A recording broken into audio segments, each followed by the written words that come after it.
año también perteneciente a la identidad de bioquímica y biología molecular.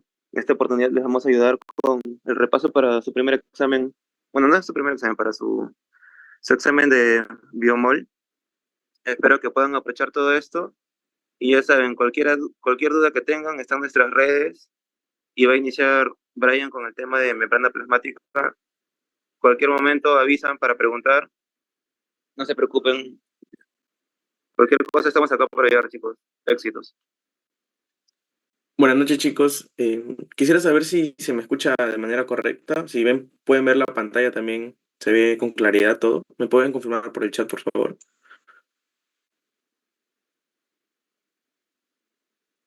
Ya, excelente. Gracias, chicos. Bien, sí, me presento yo también. Soy Brian Sáenz Echevarrías, soy estudiante de tercer año de medicina, perteneciente también a la ayudantía de bioquímica y biología molecular. Y bueno, en conjunto con todo el equipo de ayudantía, hemos organizado este repaso, ¿no? Va a constar en 2 días, tanto hoy como mañana. El día de hoy vamos a tener dos ponencias, tanto la de mi persona como la de mi compañero Alan, que ya va a ingresar cuando acabe mi exposición. Y el día de mañana, bueno, van a completar con las demás exposiciones.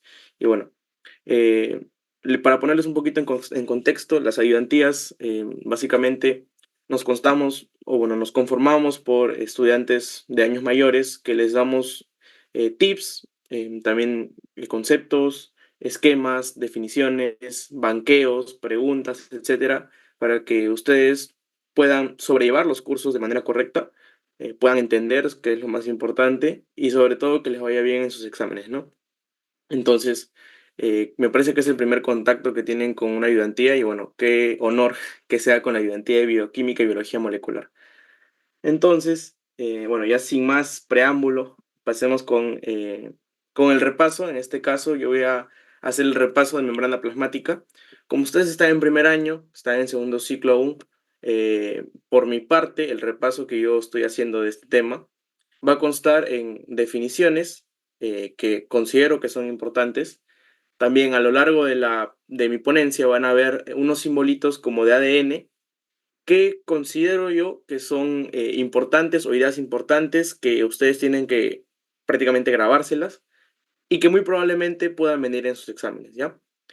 Y a la parte final del repaso van a ver 6 preguntitas que espero que con todo lo que vayamos a ver, con todo lo que vayamos a repasar sobre el tema, lo puedan responder de manera correcta.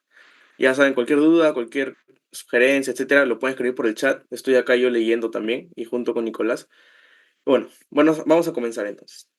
Por parte de membrana plasmática, vamos a dividirlo en dos tópicos que son lo más importante. Ah, ya, otra cosa. Como esto es un repaso, esto no es una clase totalmente en su extensión.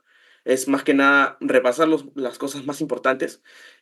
Obviamente no se toca todo lo más importante, no se toca toda la extensión del tema, sino las cosas más puntuales, más importantes que muy probablemente ustedes vayan a ver en su examen, ¿sí? Pero, o sea, está preparado para que tenga básicamente la carnecita del tema en sí, de lo que es membrana plasmática. Sí, entonces, bueno, vamos a ver tanto composición y organización de la membrana plasmática como el transporte que es muy importante. Bien, entonces vamos a comenzar con la composición y la organización. Para eso, debemos de definir qué cosa es la membrana plasmática. Acá tenemos un esquema y bueno, ¿qué cosa es la membrana plasmática? Viene a ser una bicapa lipídica que tiene como función principal separar el medio interno celular con el espacio extracelular. Es decir, de esta barrera hacia adentro viene a ser el interior de la célula y de esta barrera hacia afuera viene a ser el espacio extracelular.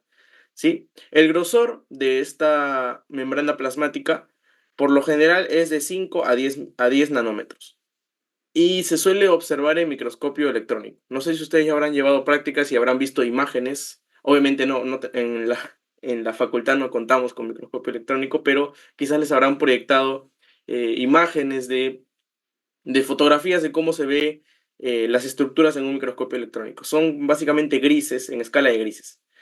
Ahora, si nos damos cuenta en esta imagen que yo he conseguido del libro CAR, que lo pueden ver al pie de página en la referencia, Si nos damos cuenta, vemos que esta membrana es un poco compleja, ¿no? Vemos que tiene, muy bien, tiene la bicapa lipídica, pero también tiene bastantes estructuras asociadas a esta. Vemos, por ejemplo, acá proteínas periféricas, integrales, glucolípidos, oligosacáridos, etcétera, ¿no? Todo este enmarañado de cosas viene a conformar la membrana plasmática. Ahora, ¿qué funciones nosotros encontramos dentro de la membrana plasmática? Bueno, el primero es que delimita la forma celular. Creo que eso es un poco de lógica porque la membrana plasmática, como rodea al interior de la célula, como que le da su forma, ¿no? Su formita. El segundo y otra función importante, y justamente acá está el símbolo de ADN que tienen que memorizarse este concepto, esta función, es la compartimentalización. ¿Qué es lo que hace la membrana plasmática? Es formar compartimentos. ¿Por qué? Porque la membrana plasmática no solamente la encontramos en el exterior o, claro, en la zona más exterior de la célula, sino también lo vamos a encontrar en las organelas, por ejemplo, en las mitocondrias, etc. ¿Y qué es lo que permite? Básicamente como hacer un sello hermético, es decir, delimitar el espacio correcto para decir esto acá es una célula, esto acá es una mitocondria, etc. También protección celular, ¿por qué? Porque está rodeando al exterior de la célula y la protege contra agentes físicos y químicos, ¿no? También mantiene la presión osmótica, es importante para el reconocimiento y transducción de señales externas, que ya lo vamos a ver cuando veamos, cuando estemos más adelante en el transporte, y bueno, ustedes también lo van a ver cuando vean el tema de hormonas, ¿no? Interacciones celulares y es una barrera permeable selectiva. Justamente este simbolito de nuevo se aparece porque es un concepto importante. ¿Qué quiere decir que es una barrera permeable selectiva? Porque esta bicapa lipídica, esta membrana plasmática, es selectiva a las moléculas o partículas que van a ingresar a la célula. Este es como decir, es como tener una puerta en tu casa y que tiene un guachimán. Si viene, por ejemplo, un extraño y quiere entrar a tu casa, que es el interior de la célula, tiene que pasar por esta puerta y por este guachimán. Y este guachimán es el que decide, ah, ya, yo te conozco, tú puedes pasar. Yo no te conozco, tú no puedes pasar. Yo no te conozco, pero yo quiero que pases. Entonces le permite el pase. Esto significa que es una barrera permeable selectiva. Dentro de los componentes tenemos tres, que son los lípidos, los carbohidratos y las proteínas, que ahora mismo lo vamos a ahondar. ¿Hasta acá tienen alguna duda? ¿Todo está bien? ¿Podemos continuar? ¿Me pueden escribir por el chat, por favor?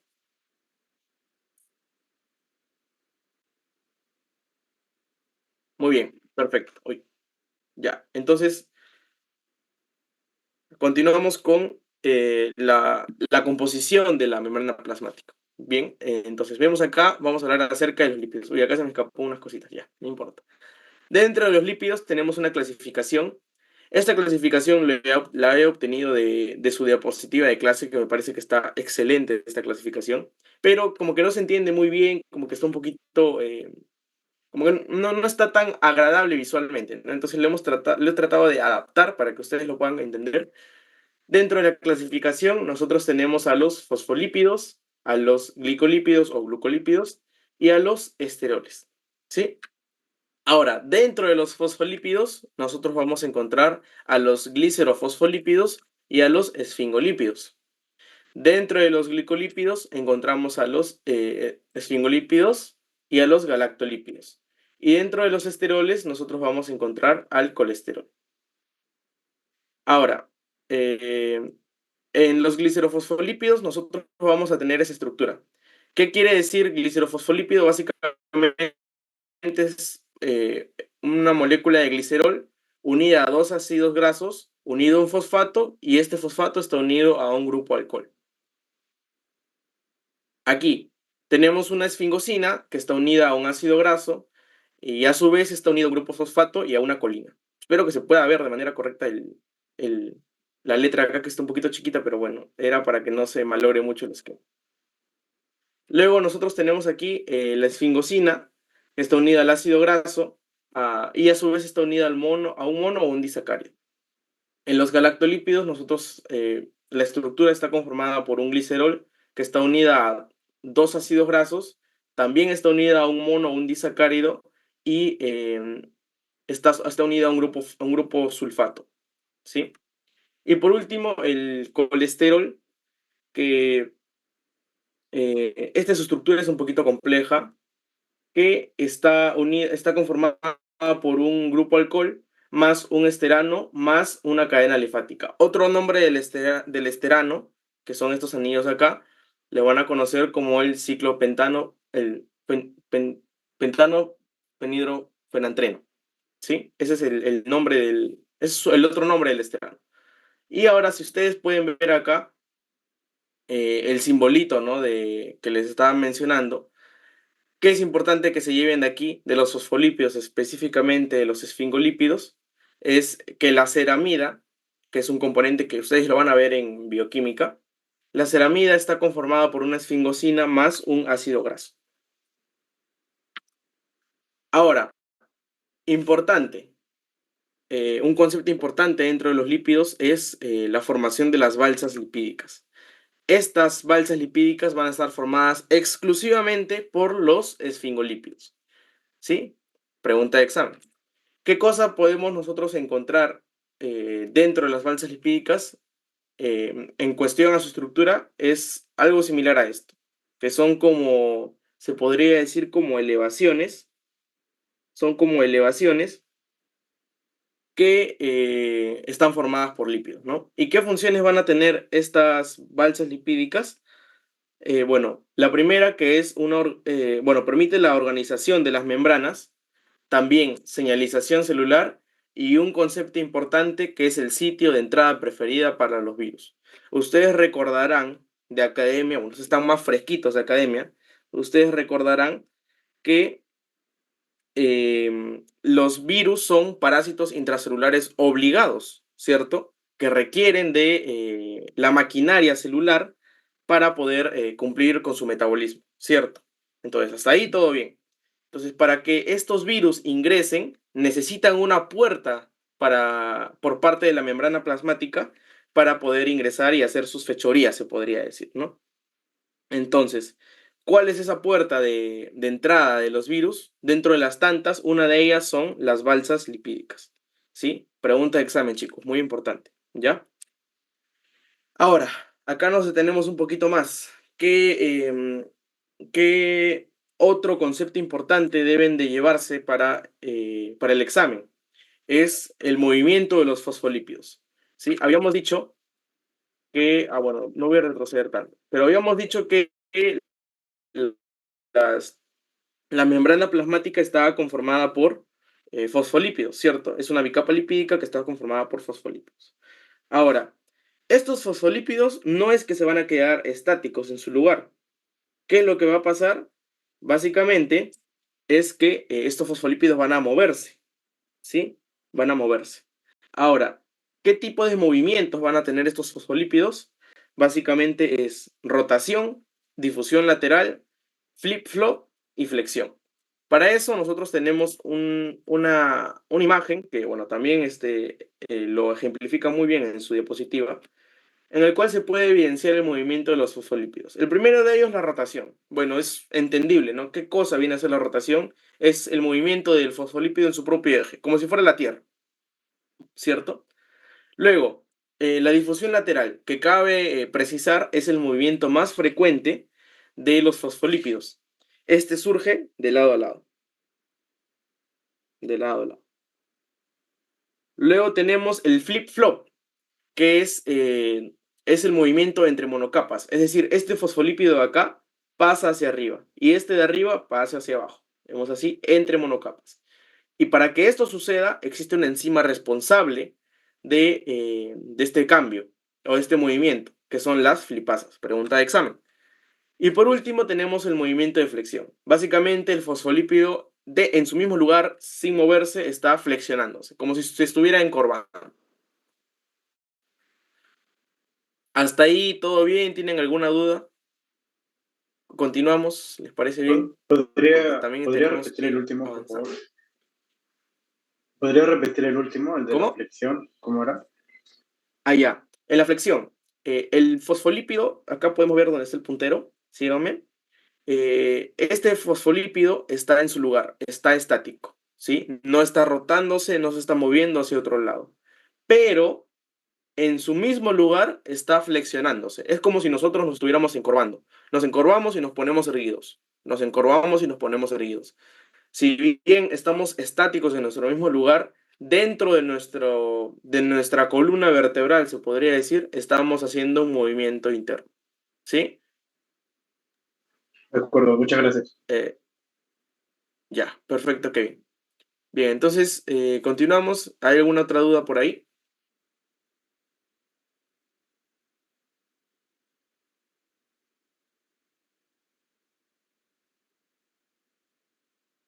Si no me confirman para continuar, me ponen una manito o todo bien. Ya, perfecto, perfecto. Continuamos. Ahora, dentro de las proteínas, ya hemos acabado con la parte de lípidos, ahora pasamos con la parte de proteínas. Dentro de las proteínas tenemos tres tipos de proteínas. Esta es una tablita que he elaborado para que ustedes lo puedan entender de manera correcta. Sí, tenemos tres proteínas. La primera, que son las proteínas integrales, tenemos también las proteínas periféricas y las proteínas ancladas a lípidos. Las proteínas integrales son aquellas que atraviesan la membrana plasmática en su totalidad. Atraviesan la membrana plasmática en su totalidad. Vemos acá, vemos acá, vemos acá. ¿Y en qué ejemplos usualmente nosotros vamos a encontrar las proteínas integrales? Los vamos a ver como transportadoras o como canales iónicos. Mucho más frecuentes como canales iónicos. Ahora, las proteínas periféricas son aquellas que se van a encontrar por fuera de la membrana plasmática, sea en el medio extracelular o en el medio intracelular. ¿Sí? Acá, cuidado chicos, porque les pueden agarrar, les pueden decir, las proteínas periféricas son proteínas que se encuentran solo en el medio extracelular. Falso, ¿sí? También se pueden encontrar proteínas periféricas en el medio intracelular. O sea, están por fuera de la membrana plasmática, tanto para afuera como para adentro, ¿sí? Y estas proteínas periféricas son aquellas que participan en los procesos de señalización celular. Recuerdan que habíamos dicho que una de las funciones de la membrana plasmática era participar en procesos de señalización celular. La estructura responsable de esto son las proteínas periféricas. Pregunta de examen.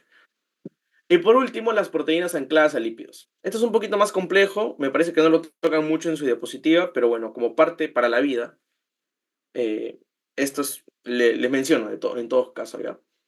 Las proteínas ancladas a lípidos son aquellas que están localizadas por fuera de la bicapa lipídica, pero están unidas de forma covalente a una molécula de lípido. Es por eso que se llaman proteínas ancladas a lípidos, ¿sí? Tenemos la proteína y está unida a un complejo lipídico, ¿sí? ¿Y cuál es la función de estas proteínas? Básicamente actuar como reguladores enzimáticos y mantenerse en comunicación con el citoesqueleto. Bien, dentro de las proteínas, un subtema que tocan en su diapositiva, en su tema de clase, son las proteínas de los eritrocitos. Importante porque yo de verdad creo que acá les van a preguntar. Tenemos dos tipos de proteínas en los eritrocitos, proteínas periféricas y proteínas integrales. Ya hemos visto qué cosas son las proteínas periféricas. Son las que se encuentran por fuera de la membrana plasmática, tanto extracelular o intracelular. Creo que ahí ya quedó clavado el tema, ¿no? Y las proteínas integrales eran las que atravesaban la membrana plasmática. Listo. ¿Qué ejemplos tenemos, Brian, dentro de las proteínas periféricas? Tenemos la espectrina, la anquirina, la banda 4.2 y la banda 4.1. Y dentro de las proteínas integrales tenemos la glicoforina C y la banda 3. Ahora, se preguntarán, ¿por qué he resaltado a la espectrina con un resaltador, valga la redundancia? Bueno, pues porque la espectrina es el principal componente del citoesqueleto de los eritrocitos. Y lógicamente, esto es pregunta de examen. Atentos, chicos, no se me pierdan. La espectrina es el principal es el principal componente del citoesqueleto de los eritrocitos, ¿sí? Y recuerden qué tipo de proteína es una proteína periférica. Hasta acá, ¿alguna duda? ¿Se entiende la clasificación?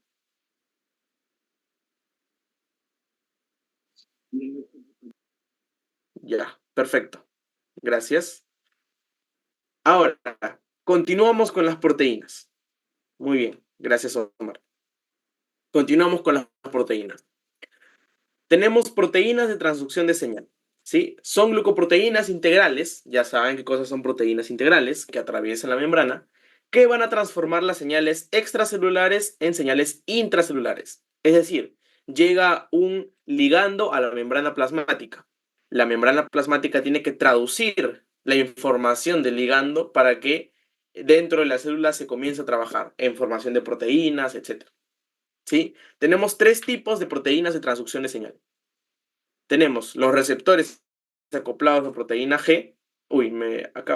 Ahora vamos a ver los tres tipos. Tenemos los receptores acoplados a proteína G en primer lugar, ¿sí? ¿Qué hacen estos receptores acoplados a proteína G? Regulan de manera indirecta la actividad de una proteína diana ligada a la membrana plasmática. Ahora, quisiera saber, con sinceridad, chicos, cuando ustedes han llevado la clase de membrana plasmática, ¿han comprendido lo que son los receptores acoplados a proteína G? ¿Me pueden escribir por el chat?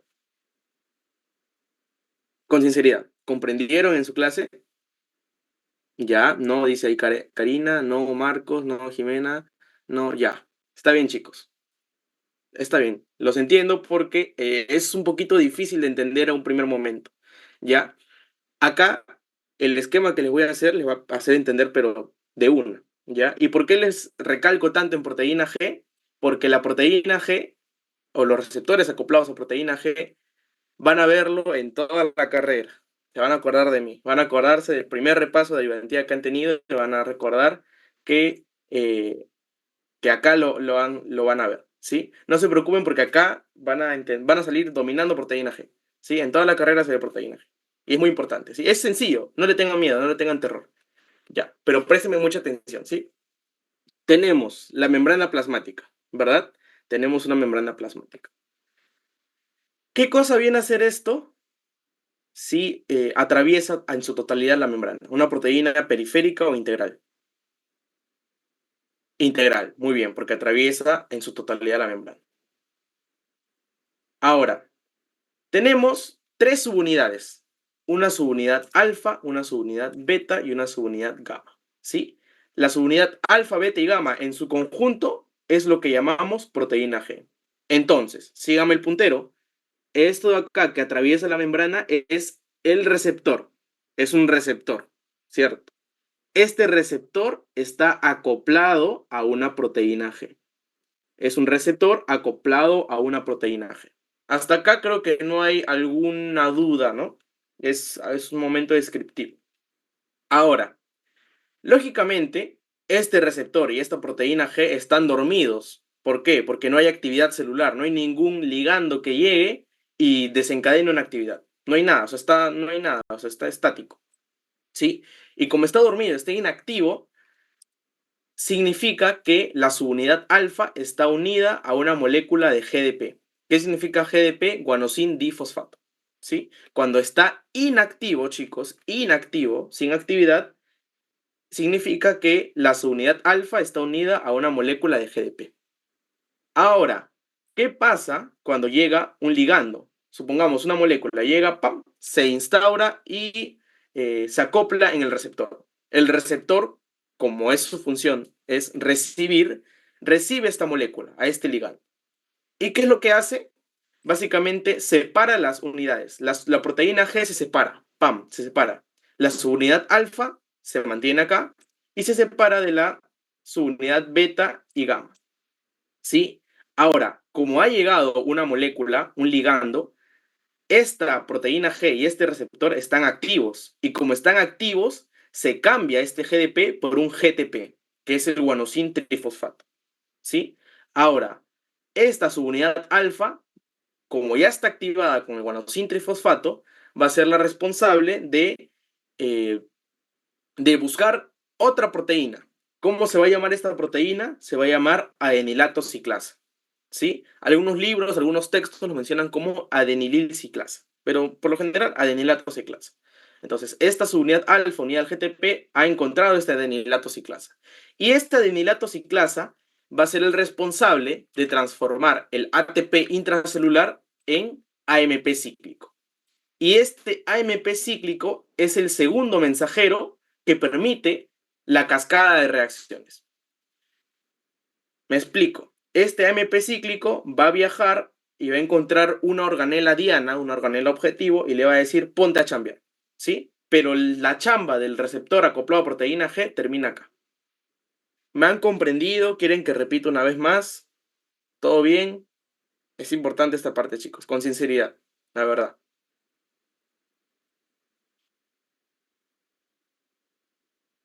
Ya, vamos a repetir. De nuevo. Ya, tenemos la membrana plasmática, ¿cierto? Tenemos el receptor, que viene a ser una proteína integral, porque atraviesa la membrana, ¿cierto? Ahora, este receptor está unido a una proteína G, que consta de 3 subunidades, alfa, beta y gamma, ¿sí? Tanto alfa, beta y gamma conforman la proteína G. Hasta acá, espero que todo bien. Ahora, como vemos, este receptor está en su estado basal. No hay ninguna actividad, una actividad proteica, no hay ninguna actividad de nada. Entonces está basal. Como está basal, está inactivo todo este complejo. ¿Qué significa que está inactivo? Que la subunidad alfa está unida a una molécula de GDP, ¿sí? Inactividad significa que está unido al GDP, la subunidad alfa. Ahora, ¿qué pasa cuando hay actividad? Supongamos, viene un ligando, viene una molécula y se instala en el receptor. El receptor, como está acoplado a su proteína G, lo que hace es activar a la proteína G. Se separa la subunidad alfa del resto de las dos subunidades. Se separa. Y como ya está activa, se une a un GTP. Es como decirle, dice, chao, vete GDP. Yo quiero ahora con el GTP porque estoy activo. Y como ya está separado, la subunidad beta y la subunidad gamma quedan por un segundo plano. ¿Sí? Ahora, como está activo, esta subunidad alfa se pone a buscar una proteína específica. Esta proteína específica se llama adenilato ciclasa. Ahora, esta enzima, adenilato ciclasa, lo que hace es convertir el ATP intracelular en AMP cíclico. AMP cíclico. Y este AMP cíclico es el encargado de continuar con la cascada de reacciones. ¿Sí? ¿Hasta acá me han comprendido?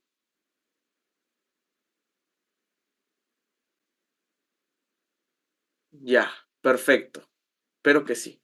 Ya, justo acá me llegó una pregunta al interno, me dice, ¿hay alguno que trabaje con fosfolipasa C en lugar de adenilato ciclasa? Leí que GQ lo hace, pero no recuerdo muy bien qué exactamente era GQ. Sí, justamente, la adenilato ciclasa no es la única proteína que permite el cambio de ATP a AMP cíclico. También tenemos otra enzima, otra proteína, que es la fosfolipasa C. Esta fosfolipasa C, lógicamente, tiene una acción similar a la adenilato ciclasa, que lo que hace es convertir el ATP al AMP cíclico, eh, pero no es la misma, ¿no? No es lo mismo que adenilato ciclasa. Ahora, dice, leí que GQ lo hace, pero no recuerdo muy bien qué exactamente era GQ. Ahora, ¿qué cosa es GQ? Bueno, las proteínas G se dividen en GQ, GS y GI, ¿sí? Básicamente, GQ es la que trabaja con la fosfolipasa C. Tu pregunta está muy bien. GI significa que la proteína G está inactiva, es decir, que está unida con el GDP. Y GS, bueno, que trabaja con la adenilato ciclasa. Me dicen, ¿y la beta y gamma qué cumplen después? Ya, miren, la subunidad alfa es la que busca las proteínas. Sin embargo, las subunidades beta y gamma también por su parte buscan otras proteínas. Pero para el proceso de la transducción de señal por proteína G, la que es más relevante es la proteína, la subunidad alfa. Pero la beta y gamma también buscan otras proteínas. Algo así como la alfa, pero a otras proteínas. Ya, me dicen acá, ¿cómo se llama el proceso de cambio del ATP al AMP cíclico? Ya, miren, ¿ustedes recuerdan qué significa ATP de academia? Adenosín trifosfato. Ya, muy bien, adenosín trifosfato. ¿Y qué sería AMP? ¿Les suena? Adenosín monofosfato cíclico. Adenosín monofosfato cíclico. Muy bien. Entonces, si estamos pasando de un estado de 3 fósforos a un solo fósforo, ¿qué le estamos haciendo? Le Quitando estamos fósforo, ¿no? desfosforilando. Muy Desfosforilando. bien. Ese es el proceso de conversión de ATP a AMP cíclico. Me dicen por acá, ¿el GDP se transforma en GTP o son diferentes? Ya, puede existir que el GDP cambie a GTP, como que se deseche el GDP y se consiga otro que es el GTP. Por lo general sucede que el GDP cambia a GTP, pero lo que ustedes deben de quedarse es que en su estado de inactividad está unido al GDP y en su estado de actividad al GTP. Ya. ¿Alguna duda más? ¿Todo bien hasta ahí? Lo importante es que me entiendan el proceso de las proteínas G. ¿Se ha comprendido, por favor, chicos?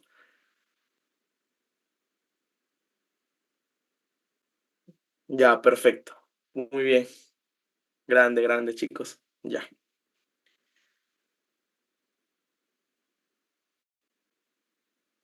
Ahora, continuamos con los receptores acoplados a enzimas. Estos receptores acoplados a enzima son, por lo general, proteínas transmembrana. ¿Qué significan transmembrana? Que son integrales. De paso único, es decir, o van de afuera hacia adentro o de adentro hacia afuera. Por lo general son de afuera hacia adentro, por algo son receptores, ¿cierto? La mayoría de ellas son proteínas quinasas. ¿Qué significa quinasa? Fosforiladora. Ya, acá dos cositas, espero que se quede para bioquímica, porque ustedes van a también llevar bioquímica.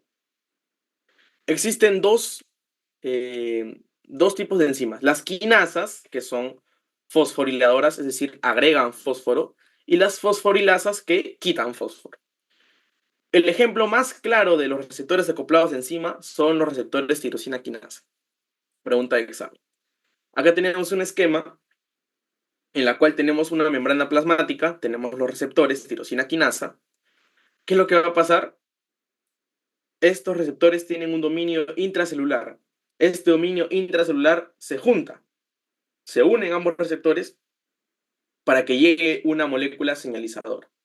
¿Sí? Esta molécula señalizadora lo que hace es que la señal que está en el medio extracelular se traduzca al medio intracelular mediante la fosforilación de los residuos intracelulares, que son residuos de tirosina.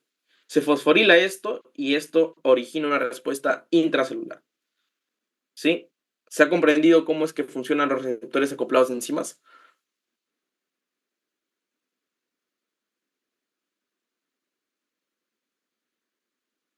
Sí, no. Ya. Ya. Tenemos la membrana plasmática. Tenemos nuestros receptores tirosina quinasa, ¿cierto? Estos receptores tirosina quinasa tienen un dominio intracelular. Ven acá que dice ye. Ya, estos residuos intracelulares son residuos de tirosina. Residuos de tirosina. Ya, esto obviamente está en un estado inactivo. Pero ¿qué pasa cuando llega una molécula señalizadora, un ligando? Este ligando se une al receptor, porque estos son receptores. Se une al receptor. Ahora, no es que queda ahí, sino que tiene que pasar esta señal, este mensaje que le está dando el receptor, tiene que traducirse para que se exprese en el medio intracelular. ¿Y cómo lo hace? Mediante la fosforilación de los residuos de tirosina. Estos residuos que teníamos acá los fosforilan. Y al momento de fosforilarse se genera la señal de respuesta celular. ¿Se entendió ahora sí?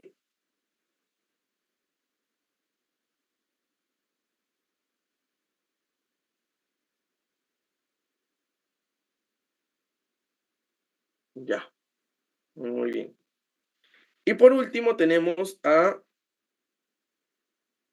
receptores acoplados a canales iónicos. Son llamados receptores activados por el ligando y regulan de manera directa el flujo de iones a través de la membrana plasmática. ¿Sí? Canales iónicos, lógicamente, el flujo de iones. ¿Qué es lo que tenemos acá? Tenemos a una membrana plasmática y tenemos a los receptores acoplados a canales iónicos. Llega llega un ligando, se instala en el receptor que está acoplado a este canal iónico, y lo que hace este receptor es decir, ábrete, y comienzan a pasar los iones, ¿sí? Es como decir, tenemos una llave. Miren, para que ustedes lo entiendan, esta es la puerta de su casa, esta es la llave de su casa, y estos son sus amiguitos, ¿sí?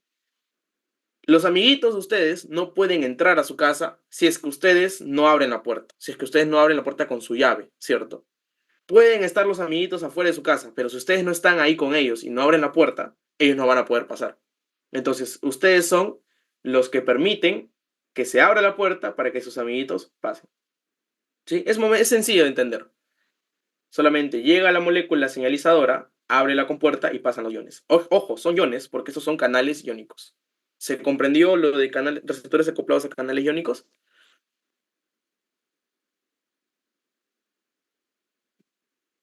Ya.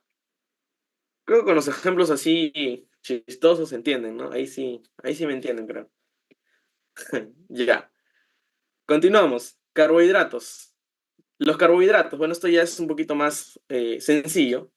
Los carbohidratos son glúcidos, están unidos tanto a proteínas como a lípidos. Y por lo general los encontramos en el lado externo de la membrana, es decir, los que están para el lado extracelular. Tenemos tres tipos de glucolípidos, ¿sí? Tenemos a los glucosfingolípidos, a los gliceroglucolípidos y a los glucofosfatidilinositones. ¿Cuál es el más importante de estos tres? Los glucosfingolípidos. ¿Por qué? Porque son los más abundantes, los que encontramos en abundancia en células animales. Pregunta de examen. ¿Qué funciones cumplen los carbohidratos en la membrana plasmática?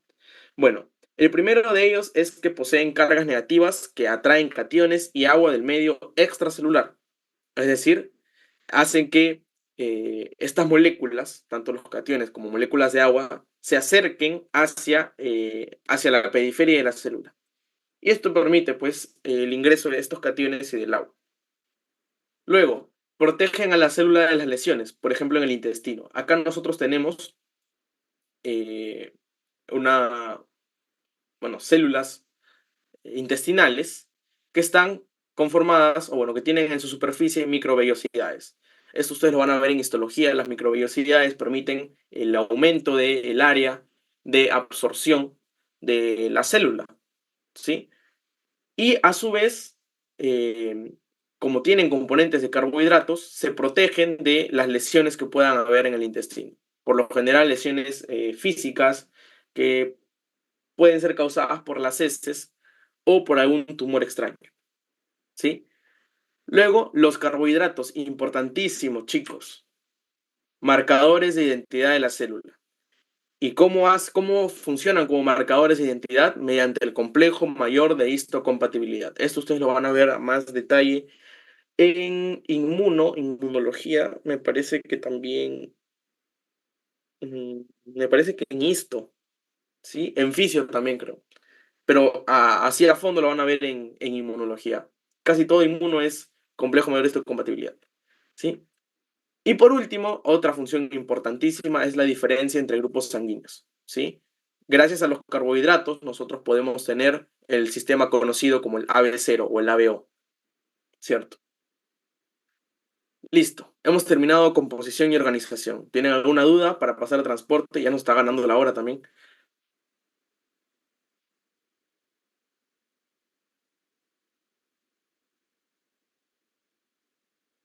Ya, muy bien. Espero que sea así, chicos. Gracias, Omar, gracias, Flavia, gracias, Alessandro. Ya, continuamos entonces con transportes. En transporte es un poquito más rápido, ya para también pasar a las preguntas.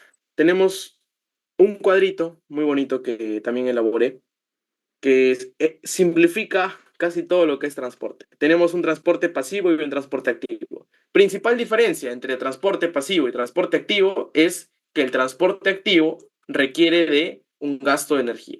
En cambio, el transporte pasivo no. ¿Qué tipos encontramos en el transporte pasivo? Difusión simple y difusión facilitada. Sí, esto creo que se acuerdan en la academia, ¿verdad? Ahora, el transporte pasivo, justamente porque es sin gasto de energía, ocurre a favor de la gradiente de concentración. Es decir, desde el lugar donde hay mayor cantidad de soluto al lugar donde hay menor cantidad de soluto. Por otro lado, el transporte activo, como usa energía, esa energía es usada para mover los solutos en contra de la gradiente de concentración. Es decir, de un lugar donde hay menos concentración de soluto a un lugar donde hay más concentración de soluto.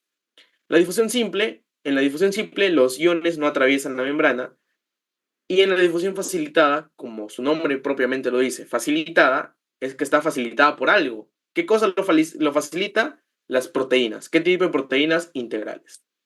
Ahora, ejemplos de difusión simple es el movimiento de gases, moléculas hidrofóbicas, moléculas polares pequeñas. Y en la difusión facilitada nosotros encontramos los canales iónicos y los carriers. Canales iónicos, ¿recuerdan cuáles eran? ¿Cómo funcionaban? Permitían el paso de iones, ¿cierto? Era una estructura como un canal, como un tubo, que permitía que los iones pasen de afuera de la célula hacia adentro de la célula.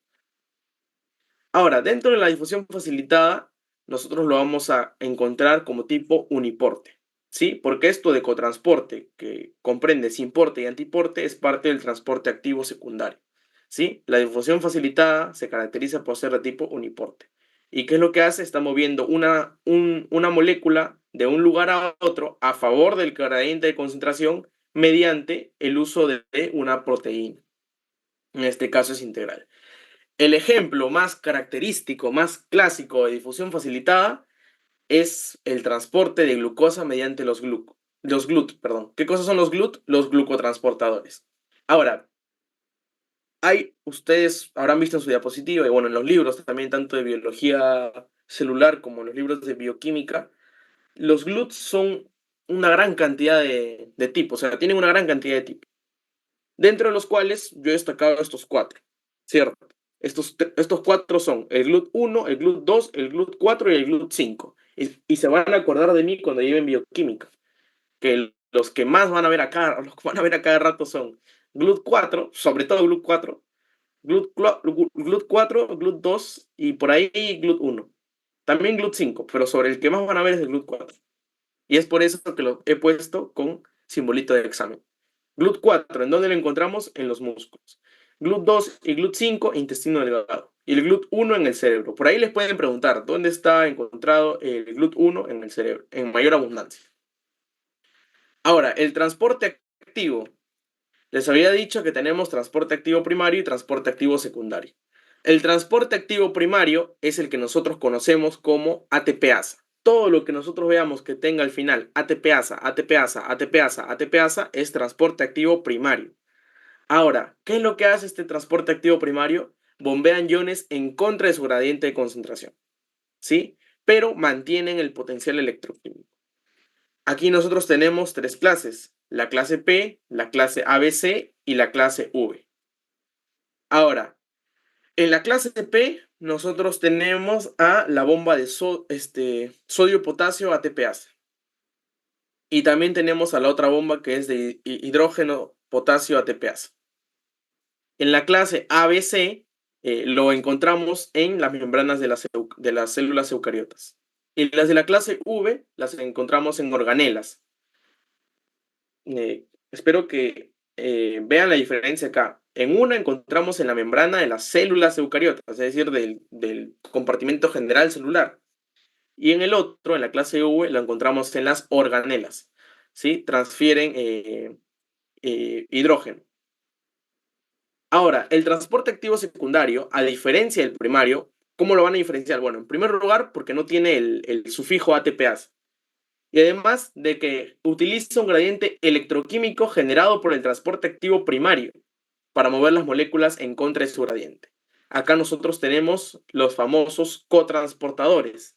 El famoso SGLT1, el cotransportador de sodio glucosa tipo 1, que encontramos en la membrana de los eritrocitos. ¿Qué es lo que hace este transporte activo secundario? Básicamente, aprovecha el movimiento del sodio del medio extracelular al medio intracelular y con esa fuerza que el sodio está pasando, permite que la glucosa ingrese a la célula. Ahora, la glucosa ingresa a la célula y bueno, ya hace todo su metabolismo. Y miren por acá, nosotros encontramos un GLUT2 por acá. Este es el metabolismo de los carbohidratos que van a ver en bioquímica. Desde ya les adelanto. Vemos un GLUT2. ¿Qué es lo que hace este GLUT2? Movilizar la glucosa desde el interior de la célula hacia el exterior de la célula. Sí, pero bueno, esto no es lo que me quería centrar. Lo que me quería centrar en el transporte activo secundario es esto, el SGLT1, que es el ejemplo más claro de transporte activo secundario. De nuevo repito, ¿qué es lo que hace? Aprovecha la fuerza de movimiento de un ion de un lugar a otro para mover otro ion, otra molécula. ¿Hasta acá me han comprendido?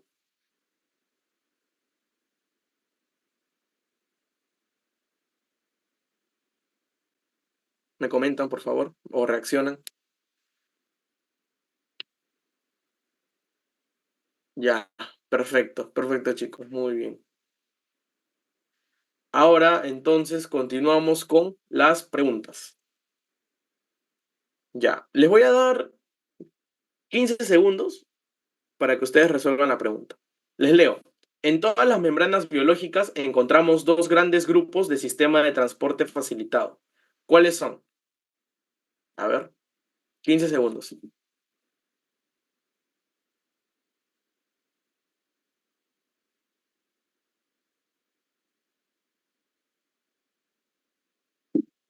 Ya, muy bien. La respuesta es la B. Si ustedes se recuerdan en lo que habíamos visto en la clasificación de difusión simple facilitada, dentro del sistema de la difusión facilitada había mencionado dos tipos de subclasificación. Teníamos los canales iónicos y los carriers, que, bueno, traducidos son los transportadores. Muy bien, chicos. La siguiente pregunta, 15 segundos. La membrana plasmática puede ser caracterizada por, ya, piénsenla bien, no se apresuren tanto en dar la clave, puede parecer muy sencilla, piénsenla bien.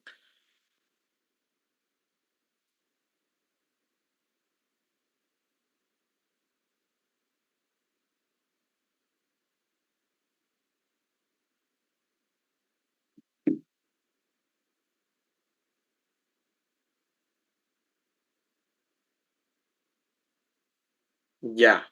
Acá todos marcaron la D. La respuesta acá es la C. Ya, vamos a analizar cada una por una, cada una de las claves, ¿ya? Dice, la membrana plasmática puede ser caracterizada por estructura bilaminar con microscopía electrónica de transmisión. Ya, microscopía electrónica de transmisión. ¿A ustedes les suena microscopía electrónica de transmisión? ¿Hemos mencionado en algún momento microscopía electrónica de transmisión? No, ¿cierto? La microscopía electrónica de transmisión se usa para otras cosas, no para, para mostrar la estructura bilaminar de la célula. Siguiente, la presencia de carbohidratos principalmente en la forma de grupos azucarados libres. Descartamos totalmente. ¿Por qué? Porque los carbohidratos, como les había mencionado, estaban unidos por lo general a lípidos y también, bueno, a proteínas, pero por lo general a lípidos. No están de manera libre. Ya. La clave de lípidos interpuestos en una bicapa proteica. Bicapa proteica. Chicos, ¿hemos hablado de bicapa proteica o de bicapa lipídica? Lipídica. Lipídica, ajá, así es, Milagros. Muy bien, Brigitte. Hemos hablado de bicapa lipídica. Acá lo que hice fue cambiar la palabra, nada más. Si para que sea correcta, hubiera sido proteínas interpuestas en una bicapa lipídica. Ahí podría ser correcto, ¿sí? Pero acá no, pues no hemos hablado de bicapa proteica, sino bicapa lipídica. La clave C es la correcta. Dice, una doble capa de lípidos, muy bien, bicapa lipídica, que sirve de barrera a moléculas solubles en agua. Muy bien, está bien. ¿Por qué sirve de barrera a moléculas solubles en agua? Recordemos cómo son la composición de los fosfolípidos que están dentro, el componente principal de las bicapas lipídicas. ¿Qué es lo que hace? Tenemos una cola y una cabeza, ¿cierto? La cabeza es básicamente lo que repele. Y las colas son los que están en el medio, son lo que permite el flujo, ¿sí? Pero las cabezas son los que repelen. Sirve de barrera a moléculas solubles en. Muy bien. ¿Se entendió? A ver, ¿se entendió la pregunta? ¿Se entendió el análisis?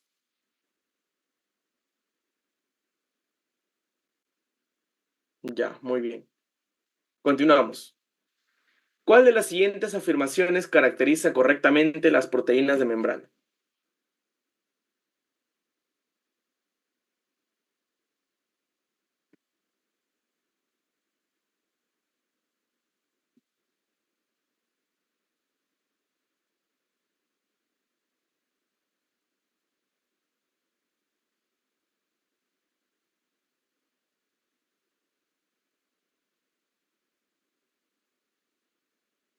A ver, responden.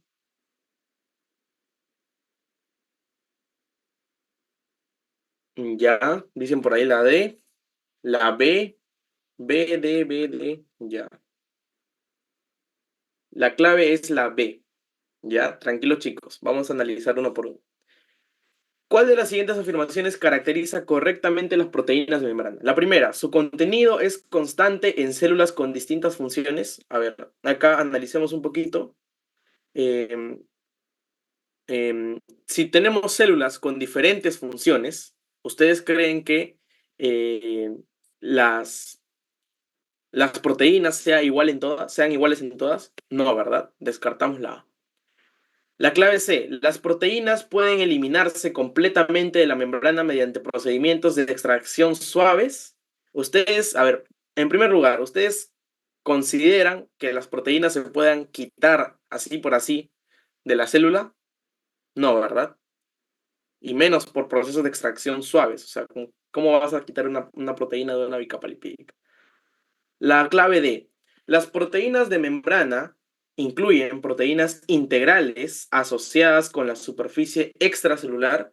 Recordemos que teníamos tres tipos de proteínas de membrana.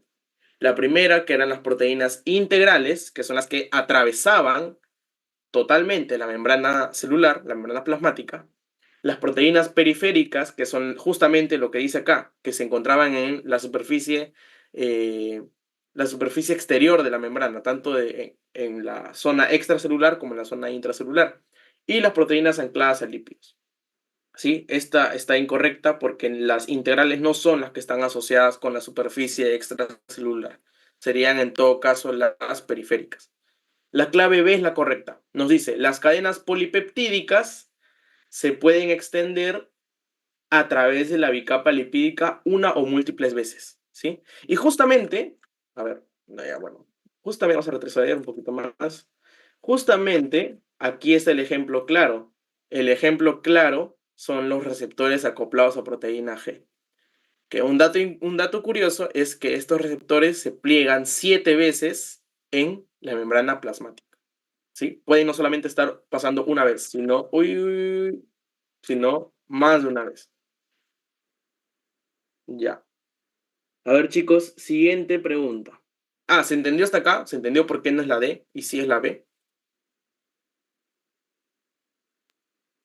Ya. Siguiente pregunta. ¿A qué clase de transportador pertenece la bomba sodio-potasio ATPase?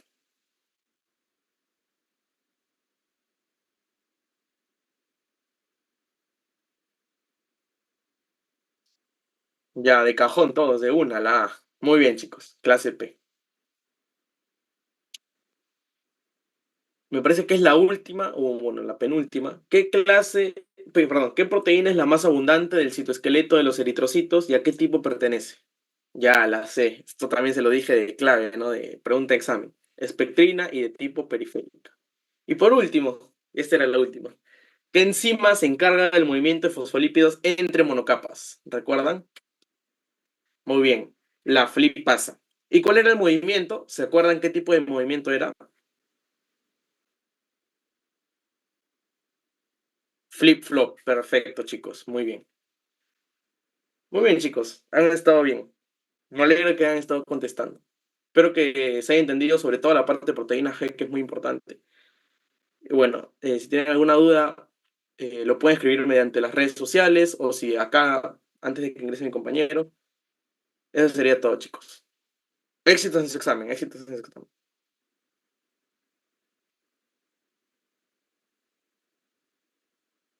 Ya, va a entrar mi compañero Alan, va a hacer su parte de su repaso.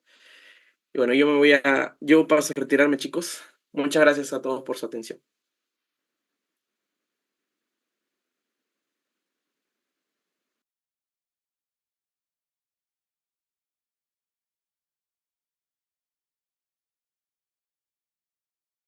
Recording stopped.